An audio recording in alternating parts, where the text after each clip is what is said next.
Hello and welcome to round one of the British Motorcycle Racing Championship of 2026 from here from Brands Hatch.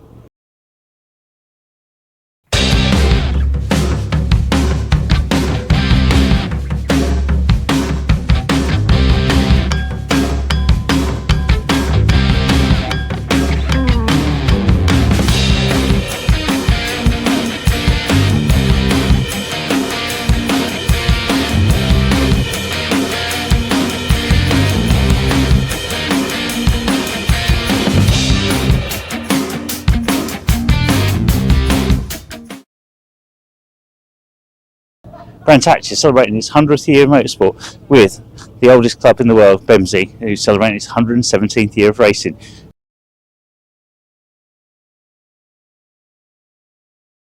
I'm here at the Brands Hatch Medical Centre and I'm here with Jess, who's one of the medics today. I wonder if you'd tell me a bit about why the benefits that are for racing at BEMSI, please. Yeah, absolutely. So BEMSI is actually the only racing team in the UK that has a permanent medical team that travels around the UK with them, which means that you'll see the same faces at a lot of the weekends throughout the season, which is a benefit to the riders because you get to know us, but it's also a benefit to us as a team because we get to know each other, we get to work together, we get to practice with each other, and we really are then a much more well-oiled machine when it comes to needing to do anything.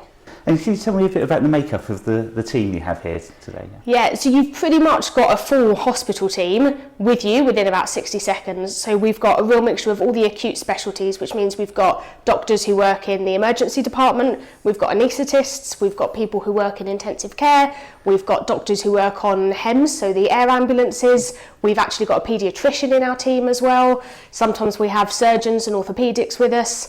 And then from the paramedic side, we're also really lucky that we've got a lovely range of paramedics. So we've got our road paramedics who are used to going out and responding to 999 calls. We've also got paramedics who specialise in minor injuries for those wrist sprains and little fractures that we see so much of. And we've also got critical care paramedics who are trained to just that slightly higher level for those really advanced procedures that are needed. So you've got a whole hospital team working together at your fingertips. Fantastic. In terms of sort of the injuries and things you can treat at the circuit with the medical equipment you've got, vast, I see. Yeah, pretty much everything. So we have each circuit has its own kit and equipment, but what we do as BEMSI is that we're really lucky that BEMSI has invested really heavily in the medical team and the kit that we carry over the last few years. So we can do ultrasound. We've got our own ultrasound that we carry. We have a video laryngoscope, which is a special piece of kit that's like a camera, so that if we needed to give somebody drugs to put them into a medically induced coma, we can see exactly what we're doing in your throat, putting the tube down. It's the gold standard of care if you need to intubate somebody. We've got all the drugs and kit that we need. We can deal with everything from your minor injuries, sprains and strains, all the way up to your major trauma, putting someone into a coma, putting them to sleep, doing interventions to help them breathe, to help with bleeding control, and then for the additional bit that would be needed above that, we'd be calling in the local HEMS service that will come and back us up for that. Yeah. So the medical team, as well as being here for the riders, we're here for their friends and families and supporters as well. So the paddock at any race weekend, you could be looking up to around 1,000 people, and we will support and care for those people as well if there's any emergencies out in the crowd. We're really lucky with the funding that we've had. A lot of our funding for our medical kit and equipment and for us to be here comes through the Ben Fund, but we are looking to do a bit more fundraising this year. Specifically, we really need some new kit bags to carry all of the amazing kit and equipment that we have. So if you do have any spare money, we would love that to go towards the medical team if you've got that, and we will work on getting our kit top notch for you. In terms of what you do day to day? Yeah, sure. Yeah. I'm an emergency medicine doctor by training. I've been in the NHS since 2014, so about 12 years now, and for 10 of that I've been working in motorsport. So I started off as a Brands Hatch doctor, and I'm still one of the doctors who works at Brands Hatch regularly, so you'll see me up here most months of the year. And then in between that, I then about 6 or 7 years ago started working for BEMSI and attending a lot more of the BEMSI events over the last few years. I've got some extra training. I'm doing paediatric emergency medicine as a specialism at the moment, so just spending a bit more time working just with children. Yeah. But we cover the full age range in emergency medicine. And I spent a year with the physician response unit as well, so that's doing pre-hospital community emergency medicine in a car out on the road and in people's homes. Excellent, brilliant, thank you. And can I just ask what got you into motorsport and or medical and... You find a real mixture between doctors and paramedics who do motorsport. You've got those who are really interested in the trauma side and have an interest in the trauma, and those who have a real interest in the racing. Yeah. For me, from an emergency medicine background, it was the trauma side of things that I was interested in. I did a master's in trauma, and that's how I met some people who were working in motorsport and ended up being invited along for an observer, and then I've just come back ever since. Oh, fantastic. And I've learnt about the racing as we've gone along, but I'm not an expert in racing. Well, thank you very much for your time today. That's You're welcome. Brilliant. Yeah. Thank you. Yeah.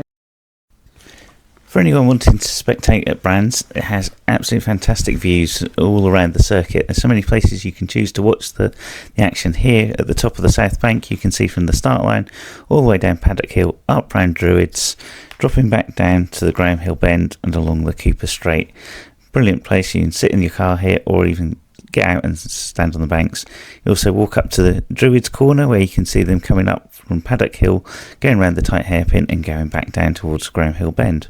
Other areas where you can watch it at Clearways and Clark Curve, where you can get a good view of the second half of the track. Then there's the grandstand at Paddock Hill, where you can see Paddock Hill, Druids, Graham Hill, Surtees, Clearways, and virtually the whole track from one place, so you can keep an eye on the action. And finally, for the Michael Hill tunnels, you have a tunnel here at Brands Hatch, which takes you from the outfield to the infield, which can be found just by the start line. Look forward to some great racing today. I'm just going to have a wander around the pits and catch up with some of the riders. And we'll catch up with the racing later on today.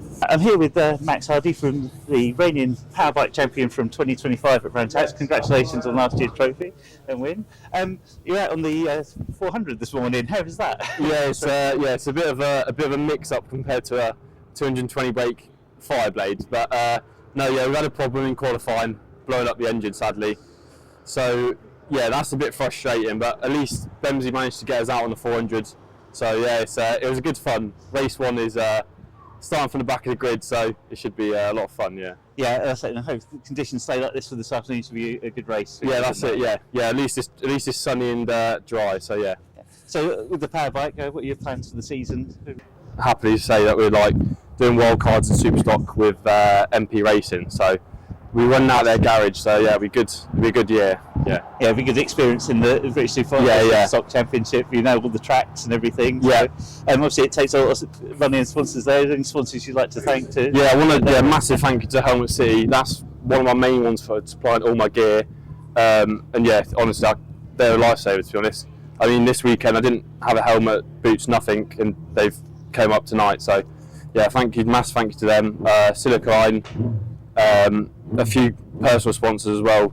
They'll know who they are. I'd like to also thank Pioneer Caravans, which is my main sponsor for this year, Sigma Racing for helping financially as well, and most of all my mum and dad, because they're the ones that pay for pretty much all of it. But yeah, without my sponsors and my mum and dad, I wouldn't be here. So yeah, thank you. Excellent. Well, good luck for the rest of the season, Max. Yes. We'll catch up with you. Thank you very much. Thank you. We start the weekend review with the ACU Team Green Junior and Seniors. All riders are on Kawasaki's that can reach up to speeds in excess of 100 miles an hour. Lucas King had a good weekend, taking 3 wins, but a fall in race 3 and he couldn't do the clean sweep. He was in good company though in the gravel at Paddock, with reigning Powerbike champion Max Hardy also falling in pursuit of the lap record. Race 4 was building into another great finish, with Harley Baker, King and Holt battling in front until Baker fell on the last lap on the last corner, leaving Lucas to take the win. Great riding throughout the weekend from the young riders. Ahead of that, we caught up with Chloe Gleeson, Alfie Garrett and Harry Barrell to get their thoughts on the season.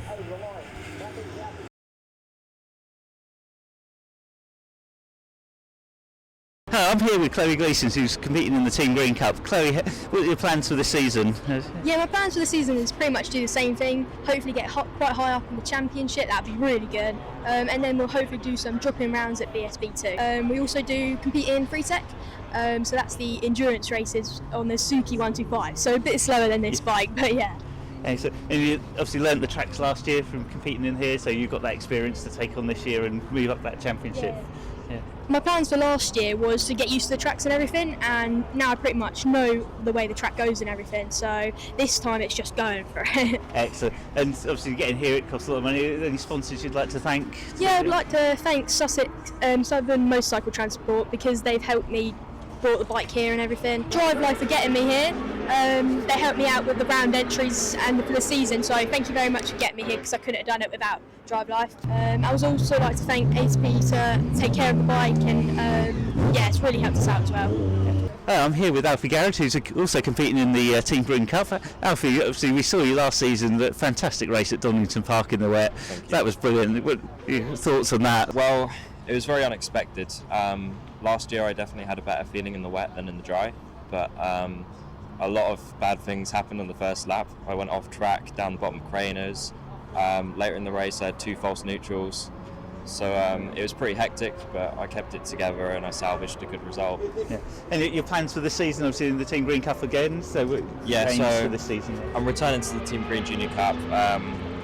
The big goal is obviously to have a great championship result at the end of the year, but last year I didn't actually get a dry podium. I was very close to it at Alton Park, but for now the goal is to get a podium in the dry, and hopefully it will happen later today. Excellent. That's it. Well, good luck for today, and obviously to get here, a lot of sponsors you'd like to thank. Shout out to ATP, my team. I should be running for them all year this year. I joined them last year, halfway through the season. They've been great to me. So yeah, excellent. I look forward to watching your progress throughout the year. Have a good season. Now I'm here with Harry Barrow, and he's new to the championship in the Team Green. Harry, what have you done before to get to this Team Green racing? So before this, I was doing British mini bikes on a 190. I did the open class 190/70. Finished P3 in that by the end of the season, so it was good. I ended the season early because I broke my collarbone and had surgery, all that. So we slowed down a little bit, but we come back into it. And the plans for this season? Plans for this season, learn. Yeah, nothing silly. I don't mind where I finish this year. I just want to, make sure I'd be happy this season if I come last, as long as I've learned something. Yeah. I'm happy. Oh, brilliant. That's it. And obviously sponsors to get you here, anyone you'd like to thank? Yeah, Cerakote UK on there, Motor 39, MSS, RNG, MCT. They all help me out all the time. And Palmer Performance built my engine for me. Everyone doing that for me is amazing. Thank you. I wouldn't be here without you guys. So yeah. Excellent. Well, thank you very much, and we look forward to watching throughout the season. Thank you very much. Thank you. On to the MZs. These machines are 250cc and produce about 17 brake horsepower, which equates about 77 miles per hour. The weekend saw first, second and third for the same people all the time, with Alexander Mann taking the honours with 4 wins, Andrew Wells with runner-up 4 times, and Gordon Ryan taking the third step on the podium for the 3 times in a row. Mann, in a time of 56.439 seconds, which averages 77 miles an hour around the Brands Hatch circuit. Congratulations to Alex on that.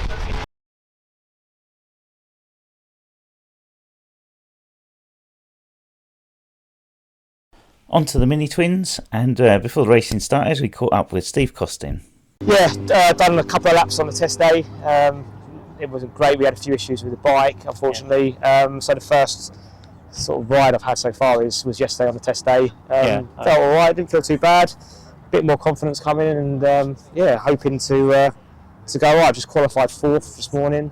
Excellent. Quite tricky conditions with obviously an oil spill, so that was a bit difficult. But it's gone all right so far. We've got some new colours to look at. We've got some new sponsors on board. We've got Surrey Motorcycles, who's helped us out this year. Helmet City. I've got Track, who's on the tools, making sure I get out safely and out in time and conquering problems, which he's done amazing so far. We've had a challenging practice morning and even today, but the bike's working really well. We've got Surrey Motorcycles again, kind of a sponsor who's helped maintaining the bike throughout the season. We've got Sublime Designs, obviously lovely livery that they've done. MHP, we've got the exhaust systems, HCL Car Sales Devon, she's looking after us and helping us out this season. And the aim of the season this year? Just improve, I want to just try and improve some just lap times, get some lap times down, and just be in the mix if you can. Just be in the mix with some of the front boys, try and improve, and I think everything else will sort itself out really. Podiums would be great, and it's a strong class, and see what happens. Yeah, excellent. Well, thank you very much. No, nice one. We look forward to following you throughout the season. Yeah, nice one. Cheers, Alan. See you, mate. Steve had a good weekend, leaving the championship in third place after securing 2 fourths and 2 thirds on the Sunday. The championship, though missing David Twyford and Del Dowds, winner and runner-up from last year, is still very strong, with the Harris brothers, Howarth, Steve Costin, Brian Mayer, Kevin Lilly, Mitch DeCran, to name a few. David Lindemann put in a guest appearance on Saturday. Battle over the weekend was between Ronnie and Will, and they produced some great racing. Ronnie ended up winning 3 of the races, and Will picking up the 4th race on the Sunday morning. So this looks like it's going to be a great championship throughout the year. Rookie Mini Twins saw Rob Bryant take a win and 3 seconds to lead the championship, as we leave Brands Hatch for Jack Noble not finishing the first race and taking 3 wins in the remaining races.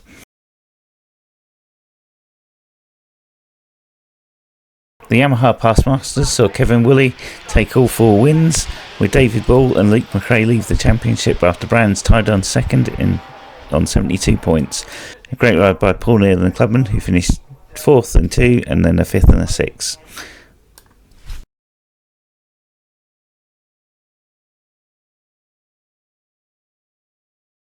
I'm here with Greg Lambert from the Greg Lambert Sidecar School. Greg, how's the weekend going? And can you tell us a bit about the Sidecar School? Hi Dave. Yeah, it's going really, really well. It's my first time in, I think, 15 years back on a Formula One. It's a new bike, first time we've ever ridden it, and it's coming together really well.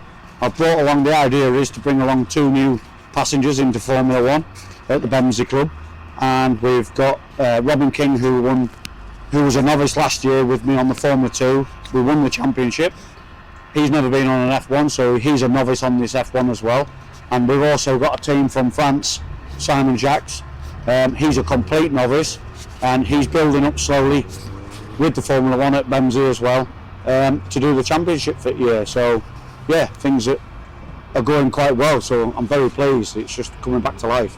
And people progressing through from your school onto the track as well, we see? Absolutely, both of these people have. And my teammate in the corner there, James Hanks, he came from the school 2 years ago and has been me with ever since, learning all the way through. And now he's going to his first ever TT this year. Yeah. And he's the only newcomer this year, and they've come from my school. So I'm about bringing new people into the team.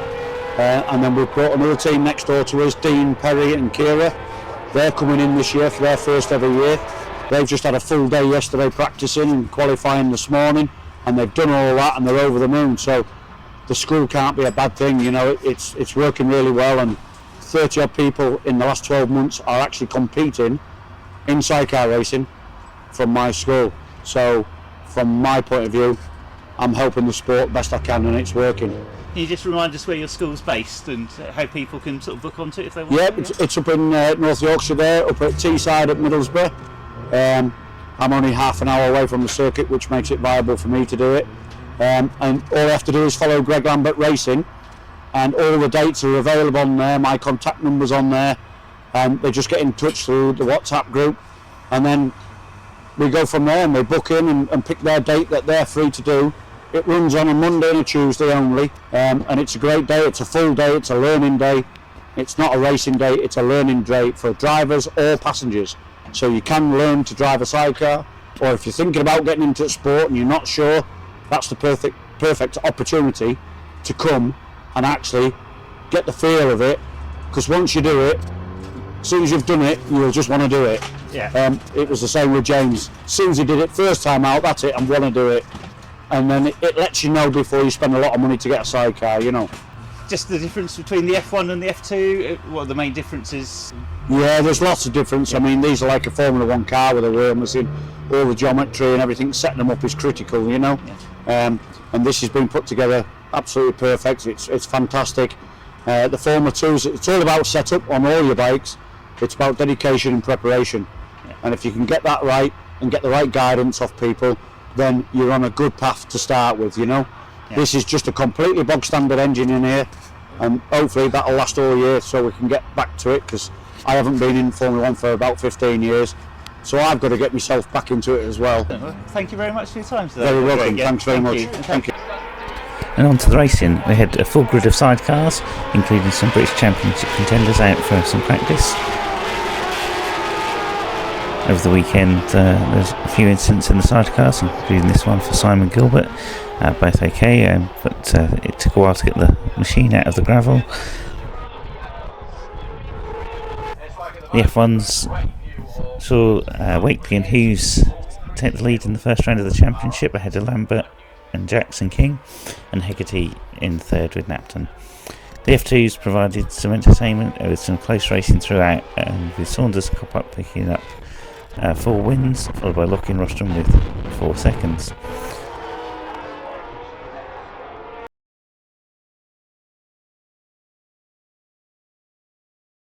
On to the Thunderbike Sport and Super Twins. Toby Finnis leads the way with 3 wins out of the 4 races over the weekend, with Travis Rooker, last year's Team Green runner-up, taking his first win in the series. Travis travels all the way over from Sweden to race each weekend. It's worth taking a look at his Instagram and follow him in his journey through his racing career. Thunderbike Sport sees Adam Jameson, last year's runner-up, lead the championship from James Fern. Great to see these fantastic Supersport machines out there on track. Thunderbike 500 is a Honda CB500 to the top speed of around about 120 miles an hour, and what a great class this is. In its second year, it has competitive racing and great camaraderie between the competitors, and it's a relatively cheap way to get into the sport.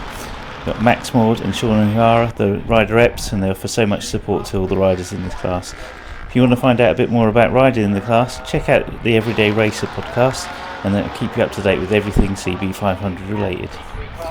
It was Max McRae who was dominant over the weekend, taking all 4 wins, leaving Adrian Kershaw, Ben Round and Sean O'Hara to battle out for the remaining podium spots. Move to the MRO Power Bike Series, the Premier class, the biggest engines and the fastest speeds. Over the weekend there were 3 races for this class. The battle up front was between reigning champion of brands Scott Halliday, Lee Healy and Don Gilbert. Max Hardy, as we heard from earlier, blew up the engine, so was unable to take to the track all weekend in this class. Scott came away with 2 wins, with Lee taking 1 and Don Gilbert taking 3 thirds. The winning margin, though, over all 3 races of the weekend was half a second. Race 1 being won by 0.138, race 2 by 0.082, and race 3 the biggest gap of 0.3. Fantastic, brilliant, close, fast racing.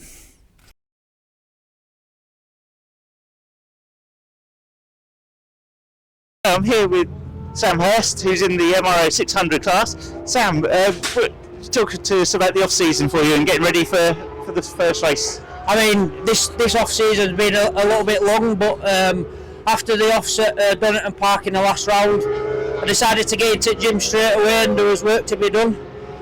We went out to Spain in December. We had a good few days in Spain. So yeah, we've just been working at it really. The bike's been away, the bike's been refreshed, so it's working well, and yeah, it's all looking good for this year. And just qualifying's just finished. You've qualified 3rd on the front row. 3rd on the front row. Yeah, I mean, it was my goal for this session to get on the front row, so I'm more than pleased to be on the front row for this first race this afternoon.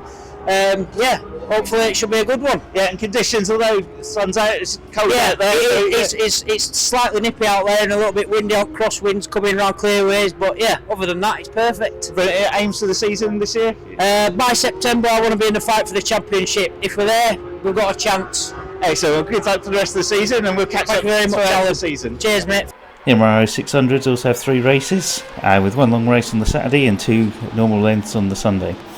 Sam, who spoke to earlier, had a good weekend, leaving the 2nd in the championship. But it was 2024 champion Anthony Johnson that leads the way with 2 wins.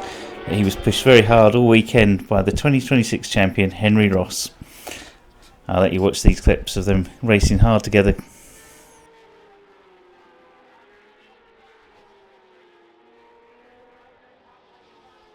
I wish Henry a speedy recovery from his crash in the Open 500. In the clubman class, it was Paul Coombs that leads the way from Will Howarth, who took 2 wins over the weekend. An impressive rise from Will, who's only in his 2nd year of competing on track.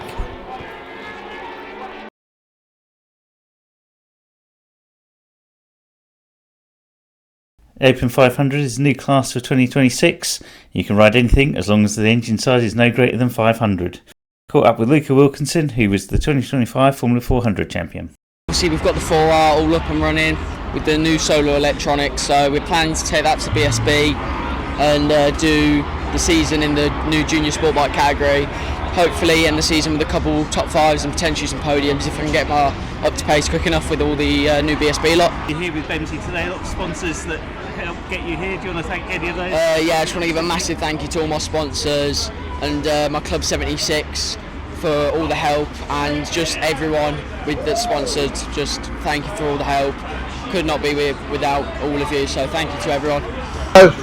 Obviously, the first round of MC, we've gone a little bit bigger this year. We've got 3 riders actually competing in the full championship of MC, 2 Junior Cup riders in the Team Green on the Kawasaki Ninjas, and Sean is riding the ZX4R in the Open 500. The rest of the team are using this as practice for the British Championship. So at BSB we've got Hudson Cooper running in the Moto 4. We've got Luca Wilkinson running in the National Junior Sport Bike, and then we've got 2 riders, Zach Weston and Craig Dance, running in the Sport Bike Championship.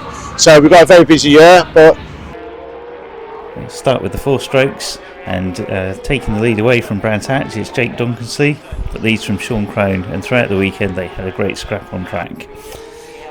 In the 2 strokes it's Hayden Smith that leads away from Ian Davis. Keep an eye out for these fantastic machines these guys are riding. They're beautifully prepared and lovely sounding.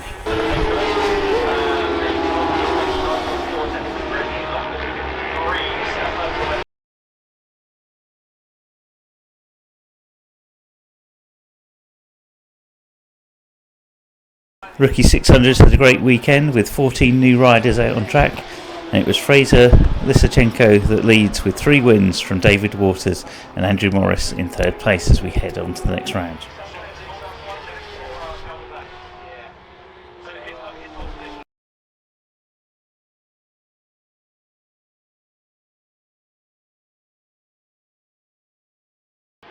On to the last class, but not the least, the Thunderbike Ultra and Extreme.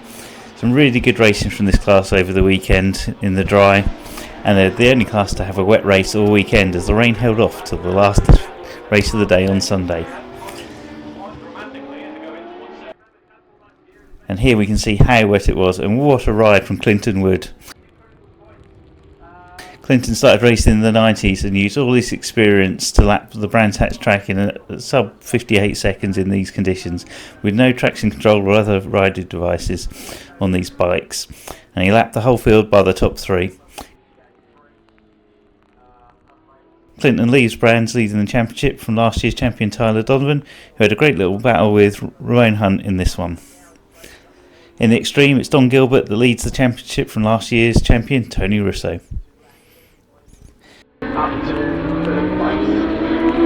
bonus here, if you are at Thunderbike Extreme, is that if you see the checkered flag, you are on the podium. Yeah. Right, here comes Switzer. The price is in advance, and that will be the toughest one he yet has. Look at this finisher coming towards us here, Bradley.